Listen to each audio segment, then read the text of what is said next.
कृष्ण हरे हरे हरे राम राम राम हरे हरे। ओम नमो भगवते नरसिंहाय। ओम नमो भगवते नरसिंहाय। ओम नमो भगवते नरसिंहाय।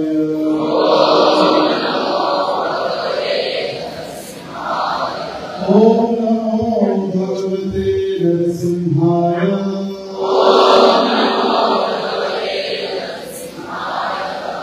ओम ज्ञानस्य ज्ञानाध्यक्षराय चक्षुरुन्मीलितं तस्मै श्री गुरवे नमः। नमो विष्णुपादाय कृष्णप्रेष्ठाय भगवते श्रीमते भक्तिवेदांत स्वामी नामिने। नमस्ते सारस्वती देवी गौरवाणी प्रजापति निर्विशेषं शून्यवादी पाश्चात्य देशकारिणी। जय श्री कृष्ण चैतन्य प्रभु नित्यानंद श्री अद्वैत गदाधर श्रीवासादि गौर भक्तवृंद। हरे कृष्णा कृष्णा कृष्णा हरे हरे हरे राम राम राम हरे हरे। नरसिंह भगवान की जय। डॉक्टर शिरोमणि प्रहलाद महाराज की जय। हरे कृष्ण। सर्व भक्तांचं हार्दिक स्वागत आहे आजच्या या नरसिंह चतुर्दशी कार्यक्रमासाठी। आंतरराष्ट्रीय कृष्ण भावनामय संघ इस्कॉन सोलापूरच्या या शाखेमध्ये आपण इतक्या मोठ्या संख्येने आज एकत्रित झालेले आहात। अगदी आनंदाची गोष्ट असं वाटलं की जन्माष्टमीच्या दिवशी देखील असाच भावभगच झालेला असतो आणि तसाच आजही नरसिंह जयंती किंवा नरसिंह चतुर्दशी दिवशी आज आपण इतक्या मोठ्या संख्येने या ठिकाणी आलेले आहात। मंदिरातर्फे सर्व भक्तांचं, सर्व दर्शनार्थी, सर्व अतिथी आणि सर्वांचे पुन्हा एकदा मंदिरातर्फे हार्दिक स्वागत। तर आजचा दिवस हा अगदी पवित्र आणि विशेष आहे आपल्या सर्वांसाठी, कारण भगवान श्रीकृष्ण जे आपले आराध्य देव आपल्या भक्ताचं दर्शन करण्यासाठी एका विचित्र अशा स्वरूपामध्ये अवतरित झाले किंवा एक आश्चर्यकारक। आता विचित्र या शब्दाचा अर्थ आपण वापरतो तसा नाही, तो विचित्र माणूस आहे तो नाही। भगवंतांची जी लीला आहे किंवा भगवंतांचं जे कार्य आहे ते सर्वांना आश्चर्यात टाकणार, सर्वांना विस्मयकारी आणि सर्वांना आश्चर्यचकित करणार। आजचा जो अवतार जो आहे तो भगवंतांचा विशेष अवतार ब्रह्माजीच्या 84 लाख योनीमध्ये असा अवतार झालेला नाही। आणि अशी योनी सुद्धा 84 लाख योनीमध्ये एकही योनी अशी भगवंतांचा अवतार कसा झाला तशी योनी नाही। प्रभू रामचंद्र मनुष्य रूपामध्ये आले, मत्स्यावतार भगवंत माशाच्या रूपात आले, वराहदेव शूद्र रूपामध्ये आले, बुद्धदेव अवतरित झाले जीव तत्वामध्ये, परशुराम ब्राह्मण आणि क्षत्रियाचे एकत्रित स्वरूप। पण नरसिंहदेवांचं विचित्र असं स्वरूप आहे, नर सिंह, जे नर पण नाही आणि सिंह पण नाही, आणि दोघांचे एकत्रित स्वरूप आणि म्हणून चमत्कारी आश्चर्यचकित करणारा असा दिव्य भगवंतांनी अवतार घेतलेला आहे। आणि हा अवतार भगवंतांच्या सर्व अवतारांमध्ये हा एक अनपेक्षित कधी कोणी विचार सुद्धा केला नव्हता भगवंत असं प्रकट होतो. आणि तेही कोणी माता नाही पिता नाही. कोण झाले माता पिता? थांबा, थांब्यातून भगवंत प्रकट झाले. आणि म्हणून आपण समजू शकतो की कधी सर्वसाधारण मनुष्य कधी भगवंत बनवू शकत नाही. काही दिवसापूर्वी 27 तारखेला त्या ठिकाणी नाट्य लिहिलं झालं आणि आयोगाचा सुंदर कार्यक्रम झाला उत्सव. आणि त्या कार्यक्रमामध्ये दाखवण्यात आलं की आपण कसे भगवंत बनवू शकत नाही.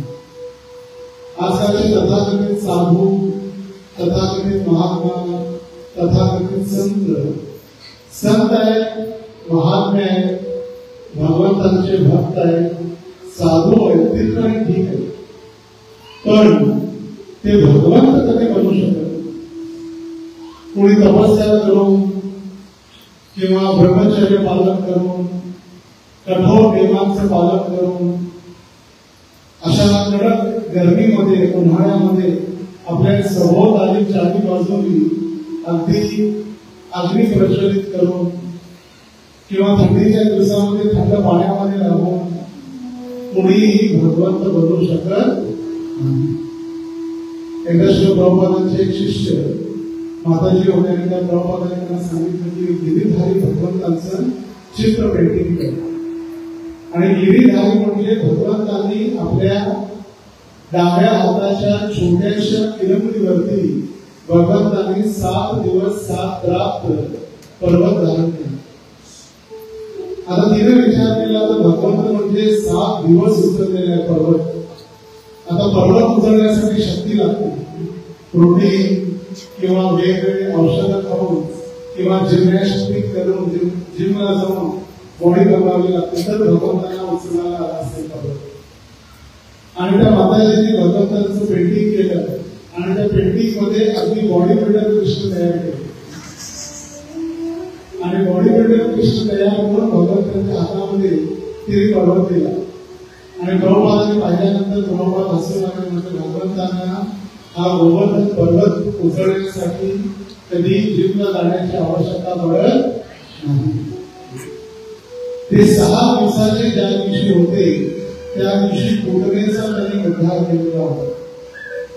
जी पूतना त्यांना विष पाजवून मारण्यासाठी आलेली होती. कृष्ण किती दिवसाचे होते? 6 दिवसाचे. उत्तर भारतामध्ये छठ पूजा होती, छठी म्हणतो. त्या छठी 6व्या दिवशी पूतना लक्ष्मीसारखं स्वरूप धारण करून आलेली होती. आणि जी स्त्री भगवंतांना मारण्यासाठी आली तिला भगवंतांनी आपल्या मातेचं स्वरूप दिलं. आणि म्हणून मैत्रेय आणि विदुरांच्या जो संवाद आहे भागवताच्या 3ऱ्या स्कंदामध्ये तर त्या ठिकाणी वर्णन आहे भगवंत किती दयाळू आहे.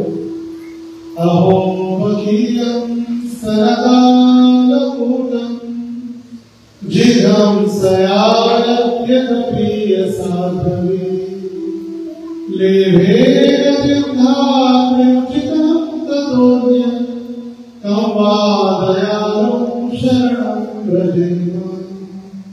असे कोण दयाळू आहे? ज्या भगवंतांना एक स्त्री असाध्वी अहो बकीय, बक म्हणजे बकासूर आणि बकासुराची बहीण बकी. जसं बंटे आणि बंटी असते तसं बक आणि बकी. बकासुराची बहीण अहो बकीय स्तनकालकूटं, आपल्या स्तनावरती कालकूट नामक विष लावून आलेली भगवंतांना मारण्यासाठी. पण भगवंत इतके दयाळू आहे की दूध पिता पिता तिचे प्राण सुद्धा भगवंतांनी ओढून घेतले आणि त्या पूतनेला भगवंतांनी आपल्या धामामध्ये धात्री बनवलं. असं नाही आपल्याला कोणी मारायसाठी आलं विष पाजून आपण त्याला म्हणतो आई या घरात आला. तर इतके दयाळू होते भगवंत. आणि तेच कृष्ण वेगवेगळ्या अवतारामध्ये वेगवेगळ्या रूपामध्ये अवतरित होते. एतेचांस कला पुंसा कृष्णस्तु भगवान स्वयं इंद्रादी व्याकुलं लोक पुढे युगे युगे. भागवताच्या सुरुवातीला वर्णन करण्यात आलेलं आहे की एतेच अंश कला पुंसा, जितकेही भगवंतांचे अवतार आहेत, कला आहे, विस्तार आहे, त्या सर्वांचे मूळ कोण आहे? भगवान श्रीकृष्ण. एकेच अंशः कला पुंसा कृष्ण असतु भगवान स्वयं. आणि म्हणून भगवान श्रीकृष्णांना अवतार म्हटलं जात नाही, ते अवतारी आहे. आणि म्हणून भगवंताचं नाव आहे अवतारी कृष्ण. ते अवतारी आहे, अवतार नाही. कधी बाहेरच्या जगामध्ये आपण जेव्हा पाहता दशावतार केलेला असतो आणि त्या दशावतारामध्ये एक कृष्ण बनवला जातो. दशावतारामध्ये कोण आहे? कृष्ण. पण दशावतारामध्ये कृष्ण नसून बलराम जे आहे दशावतारामध्ये. कारण भगवान श्रीकृष्ण अवतार नसून ते अवतारी कृष्ण आहे. जसे एखादा व्यक्ती आपल्या ऑफिसला जाताना त्याच्या ऑफिसचा ड्रेस घालतो, घरी असताना नाईट पॅन्ट किंवा जे घरी वापरायचे कपडे, पूजेसाठी जाताना धोती कुर्ता, सिल्कची धोती कुर्ता घालतात, लग्न सोहळ्यासाठी जाताना सूट बूट घालतात. आता इथं उन्हाळ्याच्या गरमी सुद्धा सूट बूट घालतात. आता सूट पाश्चिमात्य देशामध्ये थंडी असते आणि सूर्यप्रकाश नसल्यामुळे लंडन आणि अमेरिकेत हा सूट वापरला जातो. पण आपले इतके बुद्धिमान लोक आहेत की इतक्या कडाक्याच्या गरमीत सुद्धा सूट होतो. खेळायला जाण्यासाठी तो जे खेळायचे ड्रेस आहे, पीटीचा ड्रेस, तो कसे वापरतो. आणि त्याच पद्धतीने पोशाख किंवा वस्त्र बदलतात. त्याला म्हणणाऱ्या भगवंतांचा अवतार. अवतारामध्ये असं वेगळं काही नाही, तेच कृष्ण. पण रूप आणि त्यांचा अवतार बदलतो किंवा कपडे त्यांचे बदलतात. तर एका परमपूज्य राधानाथ स्वामी महाराजांना प्रश्न विचारतात, म्हणजे महाराज तुमच्या धर्मामध्ये किती देव आहेत? किती 33 कोटी देव आम्ही ऐकलेले आणि कसे तुम्ही ओळखता किती देव? बाकीच्या धर्मामध्ये तर एकच आहे, सबका मालिक एक. आणि तुमच्यामध्ये किती इतके सगळे देवी देवता कसे काय आणि का इतके अवतार? तर महाराजांनी सुंदर उदाहरण दिलं. महाराज म्हणाले, जसं एका घरामध्ये एक व्यक्ती आणि तो व्यक्ती प्रत्येक वेळी वेगवेगळे कपडे धारण करून बाहेर, कधी नाईट पॅन्ट, कधी जीन्स, कधी ट्राउझर, कधी फॉर्मल, कधी गमछावरती, तर कधी न कपडे घालत असतात. असं सर्वांचं येते तुम्ही. पण त्या घरामध्ये त्या व्यक्तीनं जे पाळीव कुत्र जे आहे, त्याने पाळलेलं कुत्र, ते कुत्र प्रत्येक वेळी त्या माणसाला भोगतं की नाही भोगत? कपडे बदलायला भोगतं का? नाही भोगत. कारण तर हाच माझा मालक आहे, पण वेगवेगळे कपडे घालून आलेला. आणि त्याचप्रमाणे ते कुत्र कसं आहे ते मालकाला ओळखतं, त्याचप्रमाणे भगवंतांचे भक्त आहेत ते आपल्या भगवंतांना ओळखतात. आणि भगवंतांनी कितीही वस्त्र बदलले तरी आपल्या भगवंतांना विसरत नाही. आपण बरोबर भक्त म्हणजे भगवंतांचे पुत्र असल्याप्रमाणे. कारण भगवंतांचे आपण एक प्रामाणिक दास. प्रामाणिक प्राण्यांमध्ये सगळ्यात पहिला कुत्र्याची गणना केली जाते. सगळ्यात प्रामाणिक असते कुत्र. आणि त्या प्रामाणिकतेसाठी भगवंतांची जे भक्त जे आहेत ते भगवंतांची अशीच सेवा करतात. आणि कोणत्याही अवतारात जरी आले तरी तेच भगवंत आपलं रक्षण करण्यासाठी. आणि भगवंतांनी भगवद्गीतेत तर भविष्यवाणी केलेलीच आहे, परित्राणाय साधूनां विनाशाय च दुष्कृतां धर्म संस्थापनार्थाय संभवामि युगे युगे. प्रत्येक युगामध्ये भक्तांचं रक्षण करण्यासाठी आणि असुरांचा वध करण्यासाठी मी अवतरित होतो. आता भगवंतांना आपल्या वीर रसाचा आस्वादन करण्याची इच्छा झाली. वीर रस म्हणजे शक्तीचा उपयोग. आता भगवंतांनी शक्तीचा उपयोग करायचा म्हटला तर आपल्यासारख्या तर व्यक्तीसोबत कधी करणार. आता बघा, इतके अनंत कोटी ब्रह्मांड जे तयार झालेले भगवान महाविष्णूचे जे छिद्र आहेत हातावरती जे रोम आहेत, केस हातावरती, शरीरावरती, त्या रोम छिद्रातून अनंत कोटी ब्रह्मांड उत्पत्ती झालेली. आणि ते भगवंत जर आपल्याला युद्ध करायचे म्हटले तर काय म्हणतात? भगवंतांनी काही वर्षापूर्वी एक विषाणू पाठवला तर पूर्ण सृष्टी बंद झाली. आता देखील विसरले. सर्वांना चांगला आठवला असाही एक दिवस होता ज्या दिवशी आपल्याला प्रत्येकाला घरामध्ये पॅक करून ठेवलेलं होतं आणि प्राणी सगळे रस्त्यावर फिरत होते. अशी त्या प्राण्यांचा कॅमेरा किंवा व्हिडिओ शूटिंग नव्हती ती लोकांना बघण्यासाठी. आश्चर्यचकित झाले, कुठे गेले सगळे? तसं मी श्रावणात सांगत होतो, सगळ्या कोंबड्या आनंदाने रस्त्यावर फिरत होत्या. म्हणजे त्या कोंबड्याला विचारलं, म्हणजे इथे का बहिणींना माझा निर्भय होऊन फिरताय? म्हणजे श्रावण आहे, कोणी खाणार काय? तर त्याच पद्धतीनं ते सगळे प्राणी आणि सगळे फक्त मनुष्यालाच कोविड झाला, बाकी कोणाला झाला? कारण मनुष्य कसा प्राणी आहे की सदैव विचलित असतो आणि सदैव पथभ्रष्ट झालेलो.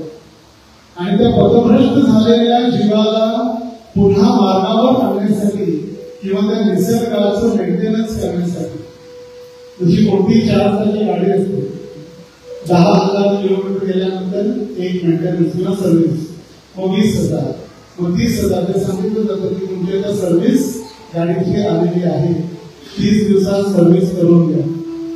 तर ही जी महामारी जर पाहिली आपण, प्रत्येक 100 वर्षानंतर एकदा येते महामारी.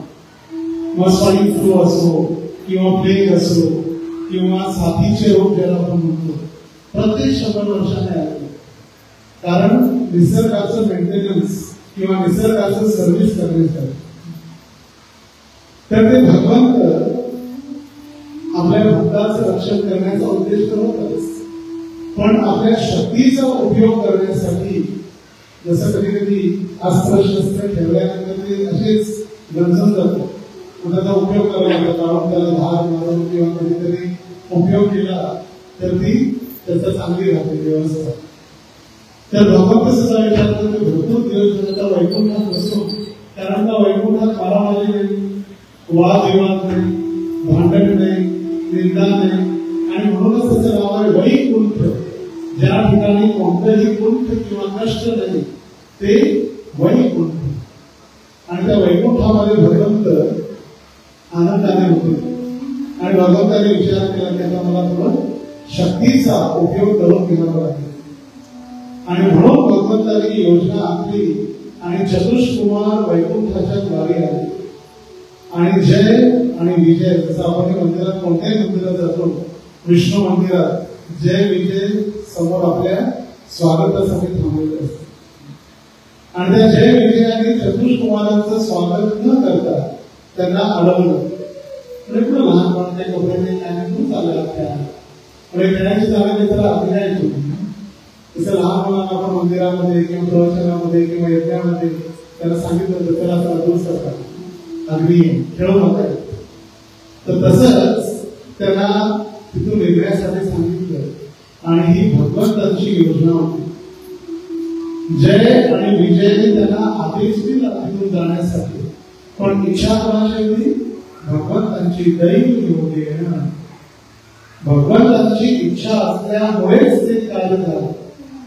जसं विचार करा, 7 दिवस 7 रात्र ज्या परीक्षित महाराजांनी कथा ऐकली वेळी एक क्षणही पाण्याचं चिंतन केलं नाही किंवा सांगितलं नाही रोज थांबा, कथा थांबवा, जरा गरमी वगैरे पाणी पडून घेतो. सुखदेव गोस्वामी थांबा नाही. आणि जेव्हा कथा थांबवली त्यावेळी परीक्षित महाराज म्हणाले, स्वादू स्वादू पदे पदे तुम्हाला वाटत असेल की मला लहान लागली आहे किंवा मी थांबलेलो नाही, मला कथा ऐकण्याची, कथा करत चला मला आनंद होतो आणि कथा थांबवू नका. तर जशी ती कथा होती त्याच पद्धतीने आता भगवंत आपल्या भक्तांचं रक्षण करायचं. आता भगवंत रक्षण, आता शक्तीचा उपयोग करण्यासाठी भगवंताने ती योजना दिली आणि त्या योजनेद्वारे त्या दोघांनाही असं अपशब्द बोलावे लागले. किंवा चतुष्कुमारांना भगवंतांनी थांबवलं कोणाच्या मागे, जय आणि विजयच्या मार्फत. आणि लगेच चतुष्कुमार प्रोत्साहित झाले म्हणजे तुम्ही वैकुंठात राहायच्या योग्यतेचे नाही, तुम्ही काय करा पृथ्वीवरती जा आणि 7 जन्म तुम्ही असुर व्हा. 7 जन्म मनुष्य योनीमध्ये जातात, 7 जन्म मनुष्य योनीमध्ये. आणि श्राप दिल्यानंतर लगेच ते दोघं हात करून भगवंताला प्रार्थना करू लागले. भगवंत आले, भगवंताने काही काळजी करू नये, माझ्या शिक्षेने मारले. आणि त्यावेळी भगवंताने त्यांना सांगितलं काहीतरी कन्सेशन द्या, 7 थोडं जास्त. आणि त्यावेळी जय विजयची प्रार्थना केली म्हणजे काहीतरी क्षमा, अपराध झालेले क्षमा करा. म्हणजे आता जर अपराध झालेला आहे, श्राप दिलेला आहे, श्राप परत तर घेता येईल पण कन्सेशन देऊ शकतो. म्हणजे काय, म्हणजे मनुष्य जन्मामध्ये 7 जन्म घ्या किंवा असुर योनीमध्ये 3 जन्म घ्या, तुम्ही ठरवा काय करायचं. तरी म्हणजे चांगलं आहे, असुर जन्मात जाऊ पण 3 जन्मामध्ये वापस येऊ. असुर योनीत जरी गेलं तरी 3 जन्मामध्ये आपण परत येऊ. आणि त्यांनी 3 असुरांचा जन्म घेण्याचा त्यांनी निश्चय केला. तर सगळ्यात पहिला हिरण्याक्ष आणि हिरण्यकशिपू, शिशुपाल आणि दंतवक्र, रावण आणि कुंभकर्ण. आणि तेच जय विजय या कलियुगामध्ये चैतन्य महाप्रभूंच्या आंदोलनात अवतरित झाले, जडाई आणि माधाई म्हणून. तेच कधी लोकांना ते कंस असेल नाही, कंस नाही, शिशुपाल आणि दंतवक्र हे 2 द्वापर युगामध्ये, त्रेतायुगामध्ये रावण आणि कुंभकर्ण, आणि सत्ययुगामध्ये हिरण्याक्ष आणि हिरण्यकशिपू. तर हा अवतार भगवंतांनी आपल्या भक्ताचं रक्षण करण्यासाठीच हा अवतार घेतलेला होता. तर या ठिकाणी वर्णन करण्याचं की हिरण्यकशिपू त्याची राजधानी पाकिस्तान मध्ये मुलतान. असुरांची राजधानी तिथेच आहे. पाकिस्तान मधील जे मुलतान शहर आहे ती त्यांची राजधानी. आणि त्या राजधानीमध्ये हिरण्यकशिपूंनी तपस्या करून आल्यानंतर किंवा एकूण किती वर्ष राज्य केलं असेल कोण सांगू शकतो. हिरण्यकशिपूंनी किती वर्ष राज्य सांभाळलं असेल. किती 10,72,80,000 वर्ष केले राज्य. किती 10,72,80,000 वर्ष राज्य केले. आपल्याला सत्ता विषय तर आपल्याला फार आहे, कधी एक कोण सांगायची. कालच स्वतःने आज गायब झाला अशी परिस्थिती होऊ शकते. पण त्याला वाटतं तो अमर झाला तर 10 करोड वर्ष मी जाणार किंवा 72 लाख म्हणजे ऑलमोस्ट 11 करोड वर्ष त्यांनी राज्य सांभाळलं. आणि त्याला वाटत होतं मी पण आता अमर झालो. कारण मंदाराच्या पर्वतावरती त्यांनी तपस्या केली आणि तपस्या करून ब्रह्मदेवाची प्राप्ती केली. एक पायावरती उभारून पायाच्या अंगावरती दोन्ही हात वर करून ओम ब्रह्मणे नमः या नावाद्वारे ब्रह्माजींची त्यांनी तपस्या केली. आणि इतकी कठोर तपस्या, ती तपस्या करता करता करता करता संपूर्ण शरीर पूर्णपणे किडे आणि मुंग्यांनी ठोक टाकले. शरीरावरती मांसाचा तुकडा सुद्धा राहिला, इतकी कठोर तपस्या. पण त्यावेळी जे प्राण होते ते प्राण हाडामध्ये होते. आज प्राण कशामध्ये? अन्नामध्ये. प्राणमय, ज्ञानमय, अन्नमय. आपला अन्नमय कोश आहे. आपण जर खाल्लं नाही तर आपण जिवंत राहणार नाही. ज्याने त्याने निर्णय उपवास केला तर संध्याकाळी जाणून आला असेल किंवा येत्या 7 जूनला निर्जल एकादशी आहे आणि मग रविवारी पाण्याची टेस्ट करते रोज थोडंच रसोहम वासू मौते प्रभासमी तशी सुरू. आता पाणी पिताना कळत नाही, पाण्याची टेस्ट बरोबर नाही. पण निर्जल एकादशीच्या द्वादशीला पहिला ते ज्यावेळी जिभेवरती करतो त्याला लगेच अनुभव येते. रसो पाऊस म्हणते पाण्याचा रस देखील भगवंत. तर तपस्या केली, शरीर पूर्णपणे नष्ट झालं, हाडांचा सांगाडा उरलेला आणि त्या किड्या आणि मुंग्यांनी वाळून तयार केलेलं होतं पूर्ण शरीरावर. आणि इतकं तेज किंवा इतकी तपस्या त्या वाळूलातून अग्नी प्रज्वलित होत होती आणि ती इतकी अग्नी भयंकर होती की संपूर्ण पृथ्वीला हाहाकार मारला त्या अग्नीमुळे. इतकी गरमी होऊ लागली की सर्व जीव त्रासून गेले त्या अग्नीमुळे. आणि अशा वेळी ब्रह्मदेवांना प्रकट व्हावं लागलं.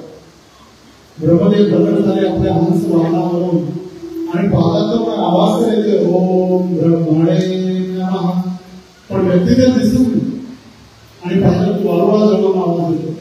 मग त्यांनी कमंडलमधून थोडं जल घेतलं आणि जल शिंपडलं आणि ते जल शिंपडल्यानंतर जो हाडांचा जो सांगाडा होता त्या सांगाड्याला एक दिव्य नवयौवन शरीर प्राप्त झालं. हिरण्यकशिपू भगवान की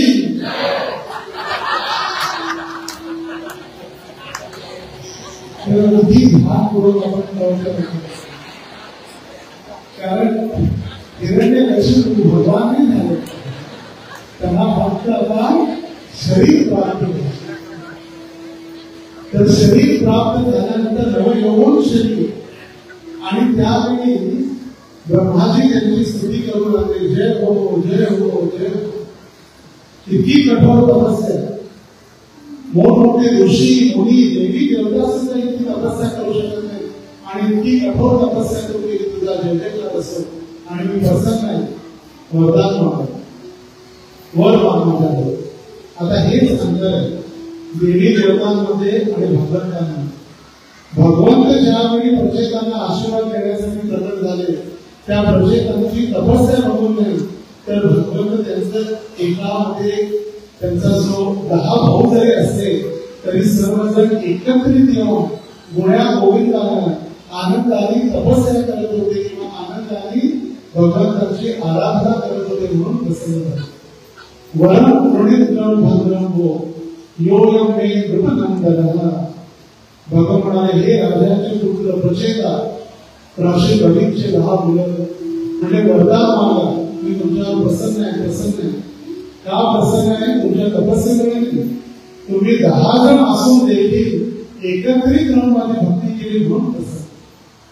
हे अंतर आहे देवी देवता आणि भगवंतांमध्ये. देवी देवता तपस्या केल्यानंतर लगेच प्रसन्न होतात पण भगवंत त्यांच्याशी प्रेम केल्यानंतर प्रसन्न. जसं जीएसटी सेंट्रल गव्हर्नमेंटचा किंवा स्टेट जीएसटी चालू आहे. आपण काय करतो, केंद्र शासनाने सांगितलेलं आहे की जीएसटी भरा प्रत्येक वस्तू घेतल्यानंतर. जर कोणी आलं घरी बोलवायला की मला विचारायला तर काय सांगायचं, पप्पा घरी नाही. आणि ते बालक दरवाजा उघडतं, ते बाजूच्या अंकल आलेले आणि अंकल विचारतात बाळा पप्पा आलेले घरात. अंकल अंकल पप्पाने सांगितलं पप्पा घरात नाही. आणि जे मूर्ख मायावादी लोक म्हणतात जे भगवंत नाहीये त्यांना सुद्धा बोलवणारे भगवंतच आहे त्यांच्या हृदयामध्ये परमात्मा स्वरूप.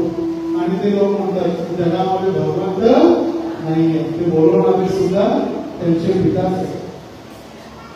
तर अशी तपस्या आणि असं भगवंताविषयी ज्ञान सांगितल्यानंतर क्रोधित झालेला हिरण्यकशिपू काय प्रयत्न नाही केले त्याने. हातीच्या पायाखाली शिरडण्याचा प्रयत्न केला, उकळत्या तेलात टाकण्याचा प्रयत्न केला, अग्नीमध्ये भस्म करण्याचा प्रयत्न केला, सिंहाचलम सिंह अचलम पर्वतावरून खाली जमिनीवर फेकण्याचा प्रयत्न केला.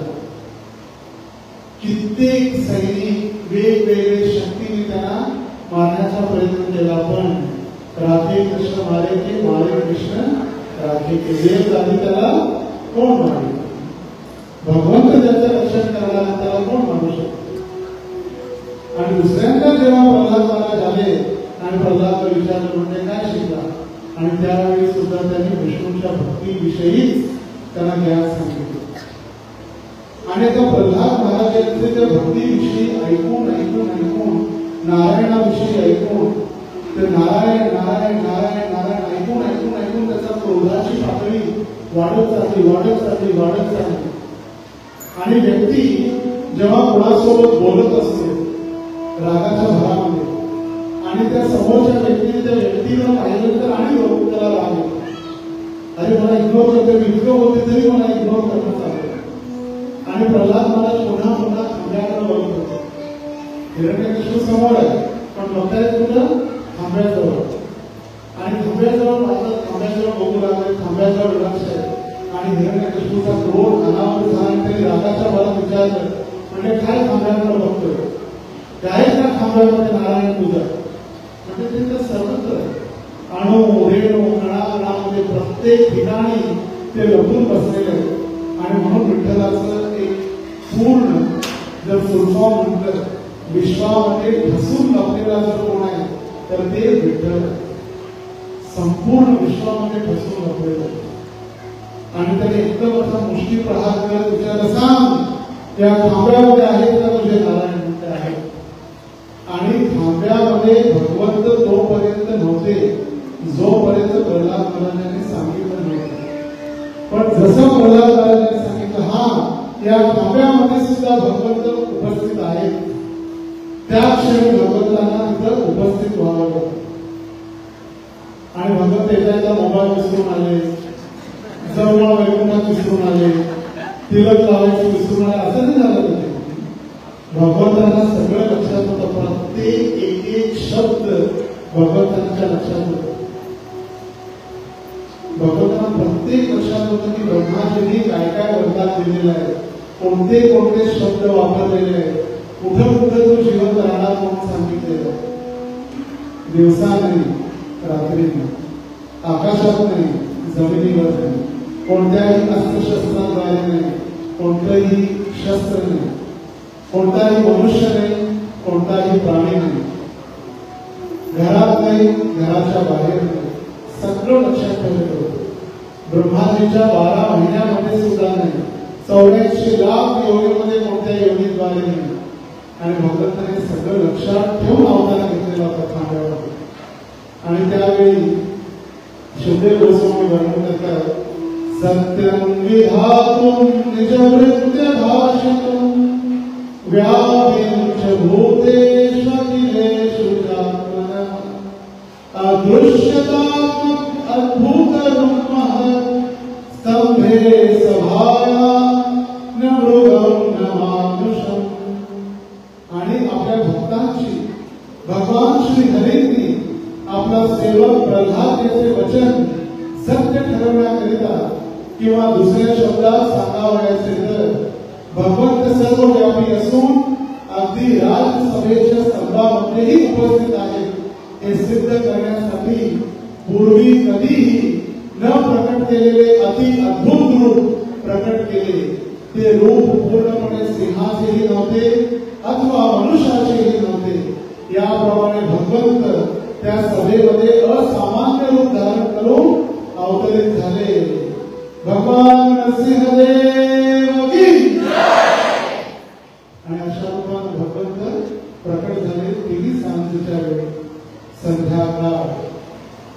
आता संध्याकाळच्या वेळी भगवंत प्रकट झाले.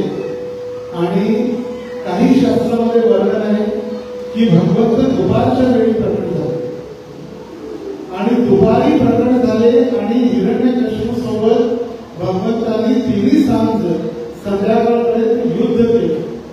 कारण शक्तीचं रसास्वादन करायचं होतं. गदा, मुष्टी, कुस्ती भगवंत खेळत होते. आणि आचार्य उदाहरण देतात, जसे उंदीर आणि मांजर समोरासमोर आल्यानंतर ते मांजर काय करतं, उंदराला त्याला पळवतं, त्याच्या मागे लागतं, खेळताना नंतर खाऊन महाप्रसादे बोलून संपलं. त्याला खेळून थोडं कल्यानंतर तसंच भगवंतांनी दुपारपासून तिन्ही सांजेपर्यंत भगवंत त्यांच्यावर रसास्वादन करत होते. कोणतं कुस्ती किंवा युद्धाचं रसास्वादन. आणि जशी तिन्ही भगवंतांनी पाहिल्यानंतर त्याला उचलला, सभेच्या बाहेर उभ्यावरती त्याला आपल्या मांडीवरती ठेवलं. दिवसा नाही, तिन्ही सांज, घरात नाही, घराच्या बाहेर उभ्यावरती. अस्त्रशस्त्र नाही, आपल्या नखांनी. आणि कोणते रूप? मनुष्य तर नाही, प्राणी नाही, किंवा 84 लाख योनी नाही, असं पूर्णपणे फाडून टाकलं भगवंताने. त्याच्या सगळ्या आकड्या बाहेर टाकल्या. आणि भगवंताने पहिला हार घालायसाठी कोणीच नव्हतं. आता भगवंत प्रत्येकाने हार घेऊन कोणी हार तयार करून पण नव्हता, तर भगवंताने स्वतःच आपल्या आकड्या गळ्यात टाकल्या. इतके भगवंत क्रुद्ध झालेले होते. आणि भगवंतांना शांत करण्यासाठी त्या ठिकाणी सर्व देवी देवता, नारद, ब्रह्मा युगाचे पण भगवंतांसमोर जाण्याची कोणाची गैरी होत नव्हती. सगळे घाबरले होते. ब्रह्माजी म्हणजे लक्ष्मी तुम्ही तरी जाऊन तुमचेच होते, म्हणजे यांच्यासमोर मी लग्न केलं नाही. हे नारायण वेगळे शांत आहे, हे नारायणाचे विचित्र नारायण नाही, त्यांच्यासमोर तर मी जाणार होते.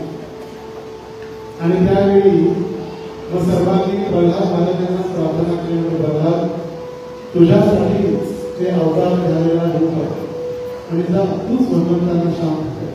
आणि प्रल्हाद महाराजांनी हार घेतला आणि 5 वर्षाचं बालक, किती? 5 वर्षाचं, न घाबरता, जराही न घाबरता. आज तशी पौर्णिमा वगैरे होते, काला चतुर्दशी, तर जेव्हा अमावस्या येईल 15 दिवसानंतर आपण रात्री हॉरर फिल्म बघितलेलं अगदी भूताची, आणि मग ते रात्री अचानक लाईट गेली आणि घरात कोणी तुम्ही एकट्याच्या जागी सगळे तिरुपतीला गेले आणि घरी अगदी वादळ चालू झाले, आवाज येऊ लागले, जोरजोरात पाऊस. आणि त्यावेळी दरवाजाचं असा जर आवाज आला तर घरातून तिथेच हात टाकले. आणि असं हे विचित्र स्वरूप 5 वर्षाचं बालक न घाबरता ते या ठिकाणी भगवंतांना हार घालण्यासाठी केल्याने हार. आता किती विशेष तुम्ही काल देखील सांगत, एखादा जर व्यक्ती आहे, सोलापूरचा एखादा व्यक्ती आहे आणि त्याला भेटण्यासाठी, त्याला कष्ट होते भेटण्यासाठी भारताचे राष्ट्रपती किंवा पंतप्रधान स्पेशल विमानाने जर त्याला भेटण्यासाठी आले तर आपल्याला अरे वा किती मोठा, साक्षात राष्ट्रपती याला भेटायला, किती मोठा व्यक्ती. तर त्या प्रल्हाद महाराजांना भेटण्यासाठी अखिल ब्रह्मांडाचे स्वामी राजाधिराज द्वारकाधीश कृष्ण अशा विचित्र स्वरूपामध्ये अवतरित झाले आणि त्यांनी भक्तांचं रक्षण केलं. आणि म्हणून भक्त वत्सल भगवंत जे आपल्या भक्तांचं रक्षण करण्यासाठी प्रसिद्ध आहे. भक्त वत्सल, वत्स म्हणजे वासरू. जसे एक गाय वासराप्रती कायम आपलं प्रेम असतं, वासराला बघितल्यानंतर तिच्या स्तनातून दूध प्राप्त होतं, इतकं प्रेम आहे.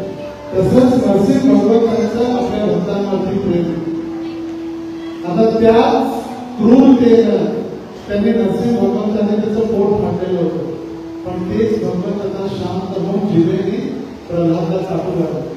कारण सिंह जिभेने चाटून त्यांना प्रेम करून आलेल्या आपल्या मांडीवरती भगवंतांनी त्यांना बसवून घेतलं. तर भगवंत इथं स्पष्ट करत आहेत की नवी भक्त्या कनश्यती, माझ्या भक्ताचा कधीही नाश होणार नाही. त्यामुळे घाबरायचं कारण नाही. आजही नरसिंह भगवंत आपल्या भक्तांचं रक्षण करण्यासाठी प्रकट होतात. ते आपल्याला दिसतील किंवा नाही दिसतील, कोणत्या रूपात येतील याची गॅरंटी नाही, पण भगवंत निश्चित आपल्या भक्तांची सेवा करण्यासाठी, भक्तांचा आदान प्रदान करण्यासाठी, भक्तांचं रक्षण करण्यासाठी ते आजही अवतरित होतात. तर आपण आजच्या दिवशी भगवंतांच्या चरणी आपण प्रार्थना केली पाहिजे. जसं त्यांनी हिरण्यकश्यपूचा वध केला तसा आपला हृदयामध्ये हिरण्यकश्यपू बसलेला आहे. काम, क्रोध, लोभ, मोह, मात्सर्य रूपी तो हिरण्यकश्यपू बसलेला आहे. हिरण्य म्हणजे सोनं, कश्यपू म्हणजे झोपण, दोन्ही सोना, एक गोल्ड आणि दुसरं हिरण्य सोना और कश्यपू मतलब सोना. बस दोन्ही आवडते का आपल्याला? ते आवडते. तुम्हाला सोना आवडत नाही सर? रस्त्यावरती काही जमवणार असलं की लगेच दिसून विचार करतो. म्हणजे पितळ असो, चांदी असो, सोनं असो किंवा भेटणे जरी असो, घरी जाऊन चेक करू पहिला विचार. जसं प्रत्येकाला सोनं वाटतं सोनं आणि ऐश्वर्याम किंवा आराम, आणि तो जो आराम त्याग करून भगवंताने त्याला नष्ट करून धर्म पुन्हा स्थापित केला. नरसिंहदेव भगवान की जय, भक्तराज प्रल्हाद महाराज की जय, श्री प्रभुपाद की जय. तर अशी कथा पण 7 दिवस होऊ शकते नरसिंह भगवंताची कथा, पण वेळेचा अभाव. आपण लेट येतो त्यामुळे सगळे कार्यक्रम लेट होतात. आपण जर वेळेवर आलं तर वेळेवर सगळे कार्यक्रम होतात. तर वेळेवर येण्यासाठी असे बरेच उत्सव आपल्यासाठी आहेत. येणारी ध्यानपूर्वक ऐका, येणारी 7 जून त्या दिवशी निर्जल एकादशी आणि 8 तारीख पुन्हा रविवार, आणि रविवारी चिरादरी महोत्सव की चिरादरी महोत्सव भेटणार आहे. पण कंडिशन आहे निर्जल उपवास बसून त्यावर इतर संस्कृती कार्यक्रम झाल्यानंतरच कीर्तन चालू होणार, त्यामुळे कोणी गडबड करू नका. पूर्ण कार्यक्रम किंवा संपल्यानंतरच दर्शन होणार, त्यामुळे सर्व बसून बघा. आणि त्या बालकांनी इतकं कष्ट करून प्रयत्न करून नाट्य दिला केलेलं जे मी सांगितलं त्याचं ज्वलन उदाहरण त्याचा प्रस्तुत करणार. आणि त्याचबरोबर दुसरा उत्सव जगन्नाथ बलदेव सुभद्रा महारानी की जगन्नाथ रथयात्रा महामहोत्सव की. तर गुजरात 2 जुलै रोजी जगन्नाथ रथयात्रेचं आयोजन करण्यात आलेलं आहे. आपल्याला आठवतच आहे 2 वर्षापूर्वी संपूर्ण पावसामध्ये रथयात्रा निर्माण आठवते. तसंच पाऊस पडून थंड वातावरण व्हायला पाहिजे. त्यामुळे जगन्नाथांच्या समोर अगदी कीर्तन केल्यानंतर जरूर पाऊस पडेल आणि सगळं वातावरण शांत होईल. जो शोभा अग्नी शोभापूर्वी अग्नीचा प्रभाव तो हळूहळू कमी होतो. तर सर्वांचे धन्यवाद. पुन्हा एकदा इतक्या मोठ्या संख्येने हाऊसफुल आता बाहेर गावाला गेट पूर्णपणे ओव्हरफुल झालेलं, हाऊसफुल ओव्हरफुल झालेलं, बाहेरही भक्तगण आज आलेले आहेत. आणि जसं मी गेल्या वेळी सांगितलेलं रामनवमीच्या वेळी की मी विदेशात जाणार होते, पण काही कारणास्तव मी जाऊ शकलो नाही. पण त्यामुळे आज नरसिंह जयंतीचा उत्सव साजरा करण्याची एक संधी प्राप्त झाली. तर त्याचबरोबर उद्या सकाळी मी विदेशासाठी प्रस्थान करणारा म्हणून सगळे कार्यक्रम सांगितले. येणारे 40 दिवस आपल्या सर्वांचं दर्शन ऑनलाईन होत राहील. प्रत्यक्ष तर होणार नाही, पण ऑनलाईन दर्शन होत राहील. सर्वांनी दररोज सकाळी झूमवर जॉब करण्यासाठी प्रयत्न करा. ज्यावेळी क्लासेस होतील तेव्हा ऑनलाईन झूम क्लासेस जॉईन करा. आणि उद्यापासून 10 दिवस युरोप, 5 दिवस लंडन, 10 दिवस अमेरिका, 5 दिवस कॅनडा आणि 5 दिवस युरोप नंतर पुन्हा आपण रथयात्रेमध्ये भेटू. जगन्नाथ बलदेव सुभद्रा महारानी की जय, श्री प्रभुपाद की जय.